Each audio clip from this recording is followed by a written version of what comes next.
Throughout the week, I'm streaming Vanguard on my Twitch channel. We'll be building decks, playtesting, and just having a grand old time, so be sure to swing on by.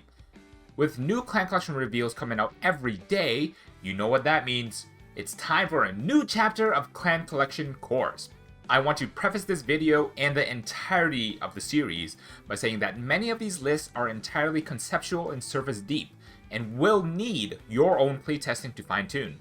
But each of these will aim to provide a way of thinking on how to take your new support in Clan Collection 3 and 4 and put it into a working deck. They won't all be optimized, but I believe they will be a good baseline to build off of.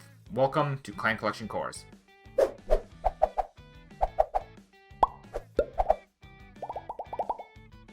Someone once asked, is there a point to playing Luquier Reverse? Is there a point in using reverse? Yes?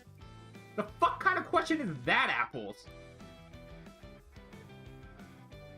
This is why you play reverse. This is why you're playing reverse. Okay? God. Alrighty then, let's just go straight into the new cards. I might be down bad, but they are good.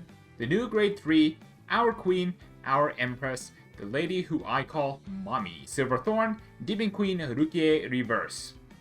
From the Vanguard Circle or the Soul, once per turn, if we have a Luquier Vanguard, we can counterblast 1 and lock 3 rearguards with different grades to either ride this card from Soul as stand, or if we're using it from the Vanguard Circle, call 3 cards with Silverthorn in their names and different grades to rear circle. Then on the Vanguard Circle, if the opponent's Vanguard is grade 3 or more, all of our front row units gain 3k for each of our locked cards.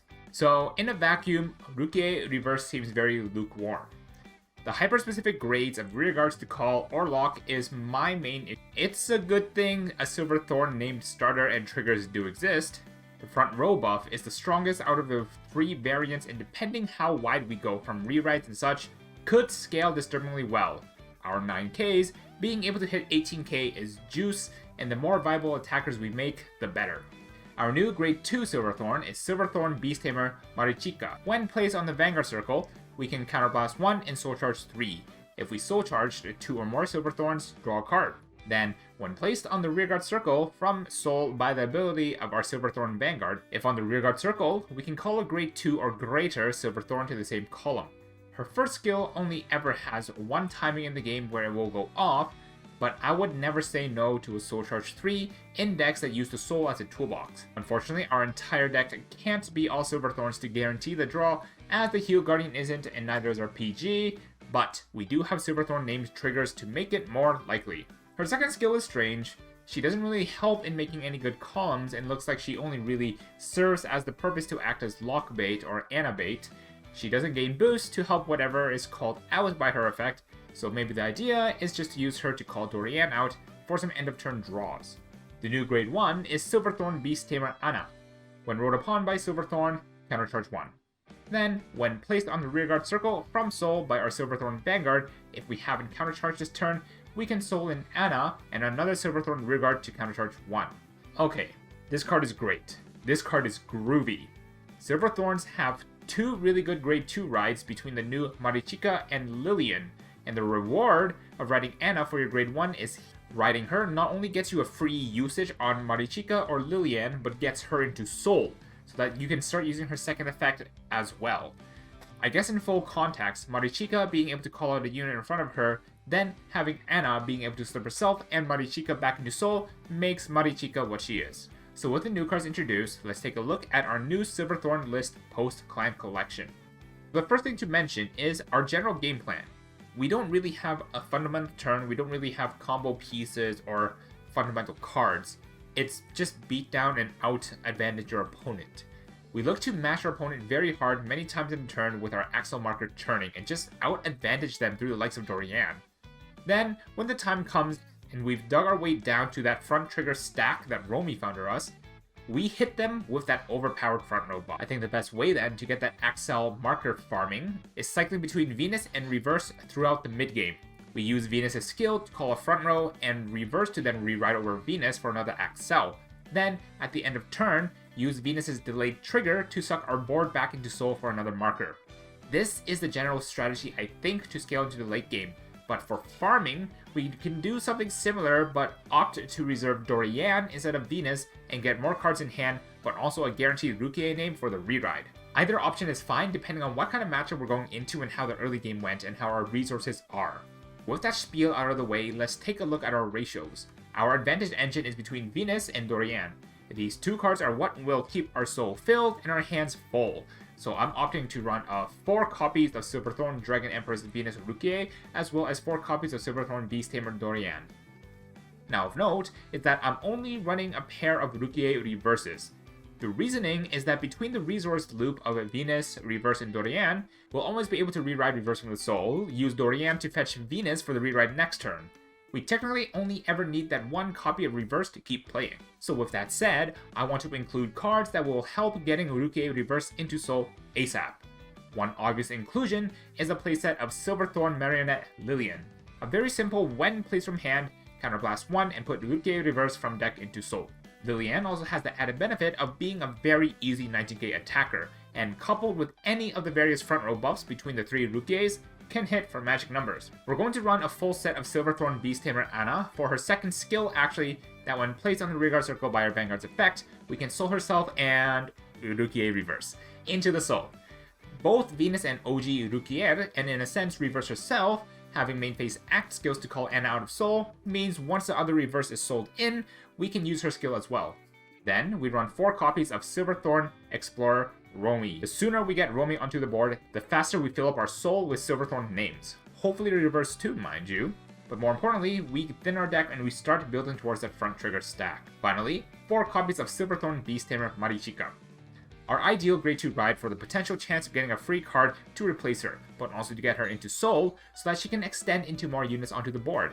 She's also not a hard once per turn, so calling 2 copies of her gets us an extra free 2 bodies that we can swap the positions of afterwards to keep Marichika in the back to be. With our engine set in place, and our oil to help the engine run, now we look for our payoff, our really strong attackers.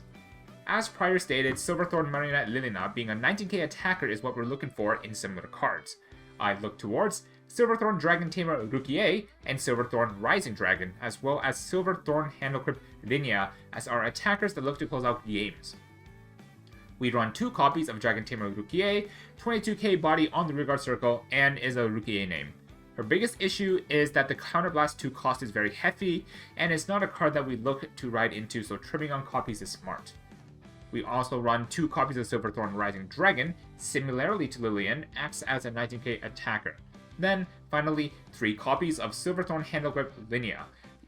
Linnea being either a 13k booster or a base 13k attacker before buffs for no cost at all, and also getting a soul charge makes her a good auxiliary piece and aggression. Finally, going into the trigger lineup, we're running 6 fronts, 2 crits, 4 draw sentinels, and 4 heal guardians. With our main deck being pure Silverthorn, the only non-Silverthorn names that would Marichika whiff on her skill would be soul charging the Hoop Magician, Hades Hypnotist, or Lindy. It's important here that you actually choose the Silverthorn named triggers, as well as having the Silverthorn named starter to always have a grade 0 to call off of for Luquier Reverse's skill. Now, what other options can you run?